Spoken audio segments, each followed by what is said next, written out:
So ICICI bank ఒక మంచి పొజిషన్‌లో కనిపిస్తుంది. టెక్నికల్‌గా చార్ట్ చూసినా సరే మంచి ఇంట్రెస్టింగ్‌గా పాజిటివ్ డైవర్జెన్స్ అనేది కనిపిస్తుంది ఆర్ఎస్ఐలో. అదేవిధంగా ఐసిఐసిఐ సెక్యూరిటీస్ కూడా రేటింగ్ అనేది బై ఇవ్వటం జరిగింది. దీని వెనుక ఉన్న ఫ్యాక్టర్స్ ఏందో చూద్దాం ఫ్రెండ్స్. అయితే మనందరికీ తెలిసిందే యాక్సిస్ బ్యాంకు సిటీ బ్యాంక్ దగ్గర నుంచి కన్స్యూమర్ బిజినెస్‌ని 65% ఓన్ చేసుకుంది. ఆ ప్రాసెస్ కూడా స్మూత్‌గా జరుగుతుందని చెప్పేసి కామెంట్ చేయడం జరిగింది. యాక్సిస్ బ్యాంక్‌ని ఇంతకుముందు యూటీఐ బ్యాంక్‌గా పిలిచేవాళ్ళు ఫ్రెండ్స్. దీని హెడ్ క్వార్టర్స్ వచ్చేసరికి ముంబైలో ఉంది. ఈ కంపెనీని 1993లో ఎస్టాబ్లిష్ చేయడం అనేది జరిగింది. 2016 డేటా ప్రకారం 30% ఇండియా షేర్ వచ్చేసరికి యాక్సిస్ బ్యాంక్‌లో ఉంది. అంటే మంచి పొజిషన్‌లో ఉందన్నమాట. ఆఫ్ కోర్స్ హెచ్డిఎఫ్సి బ్యాంక్ కూడా మంచి కంపెనీ. అయితే వీళ్ళు ఎందుకు దీన్ని బై రేటింగ్ మెయింటైన్ చేశారు ఏంటి అనేది చూద్దాం. ముఖ్యంగా ఫైనాన్షియల్ ఇయర్ 2022 ఏమంటున్నారంటే వీళ్ళు కామెంట్ చేస్తున్నారు. It's opened to A world of possibilities అని పొగుడుతున్నారు. చాలా పాసిబిలిటీస్ ఉన్నాయి గ్రోత్ అవ్వటానికి అని చెప్పేసి. అదేవిధంగా అమితాబ్ చౌదరి సిఇఓ కూడా ఏంటంటే వీళ్ళు డిఫరెంట్ సెగ్మెంట్స్లో ఫోకస్ చేశారు. అక్కడ కూడా అనుకున్న విధంగా మంచి గ్రోత్ అనేది కనిపించిందని చెప్తున్నారు. మనం అనుకున్నాం ఇక్కడ సిటీ బ్యాంకు ఏదైతే కన్స్యూమర్ బిజినెస్ ఉందో ఆ ట్రాన్సాక్షన్ కూడా మంచిగా జరుగుతుంది. అంటే ఆ బిజినెస్ వాళ్ళ దగ్గర నుంచి వీళ్ళు హ్యాండ్ ఓవర్ చేసుకుంటున్నారు స్లోగా. అయితే 2023లో మొత్తం కూడా అయిపోయే అవకాశం ఉంది అని చెప్పేసి చెప్తున్నారు. దాని తర్వాత ఫ్రెండ్స్ ఇక్కడ నాన్ రిటైల్ టర్మ్ డిపాజిట్స్ అనేవి 58% పెరిగినాయి అంట.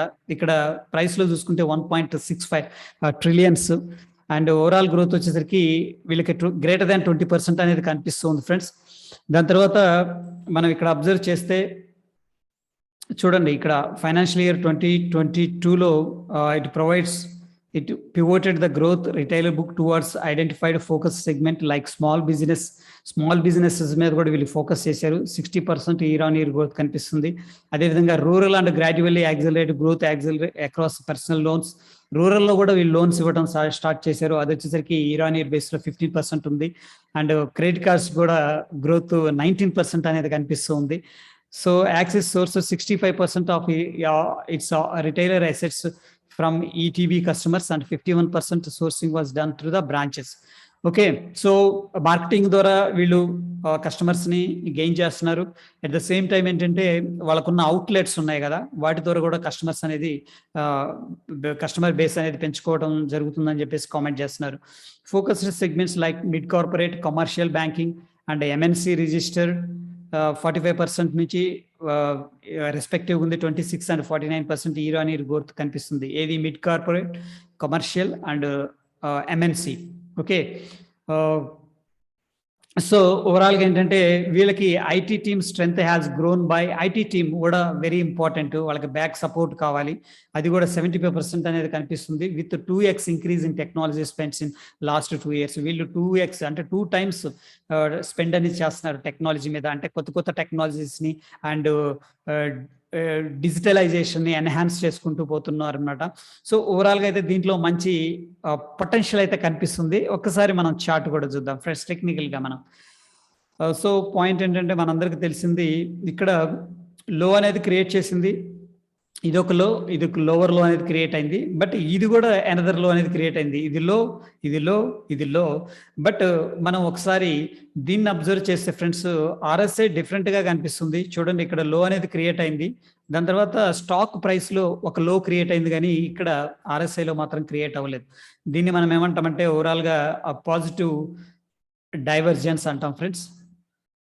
ఓకే, సో ఇక్కడ స్టాక్ ఏమో మనకి కిందకు వస్తూ ఉంది, బట్ ఆర్ఎస్ఐ మాత్రం పాజిటివ్గా కనిపిస్తుంది.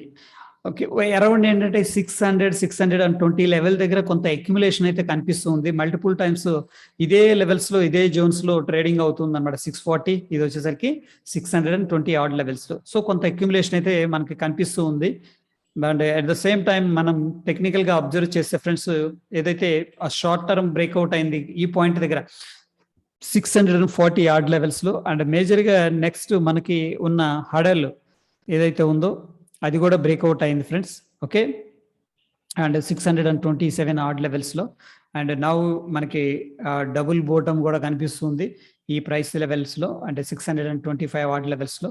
హోప్ ఏంటంటే ఒకవేళ ఇప్పుడు ఏదైతే పాజిటివ్ న్యూస్ ఇదంతా ఉందో అది సపోర్ట్ చేస్తే మార్కెట్లో 700 కూడా, ఎందుకంటే మనకి ఇమీడియట్ గా ఉన్న రెసిస్టెన్స్ లెవెల్ 700 కాబట్టి ఆ లెవెల్ కూడా బ్రీచ్ అయ్యే అవకాశం ఉంది. నేను బిగ్గర్ పిక్చర్ లో మనకు వచ్చేసరికి ట్రెండ్ లైన్ అయితే బ్రేక్అవుట్ అయింది. సో మేబీ నేను ఏమి ఎక్స్పెక్ట్ చేస్తున్నానంటే ఈ ట్రెండ్ లైన్ ఇది కరెక్ట్ కాదు, ఇది ఇట్స్ నాట్ కరెక్ట్, కొద్దిగా వెళ్ళి మళ్ళీ పుల్ బ్యాక్ వచ్చి వెళ్తుందని చెప్పేసి నేను ఎక్స్పెక్ట్ చేస్తున్నాను. బట్ ఓవరాల్ పిక్చర్ అయితే దీంట్లో బుల్లిష్నెస్ అయితే కనిపిస్తూ ఉంది.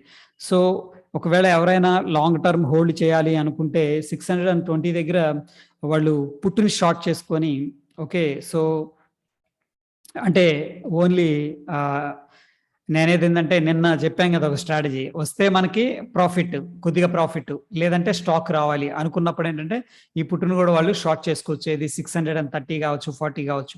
ఒకవేళ పుట్టు మార్కెట్ కిందకు వస్తే డెలివరీ తీసుకోవడానికి సిద్ధంగా ఉండాలి, దాని క్యాపిటల్ కూడా మీరు అరేంజ్ చేసుకోవాలి. ఓవరాల్ అయితే ఈ స్టాక్ అనేది బులిష్ గా కనిపిస్తుంది.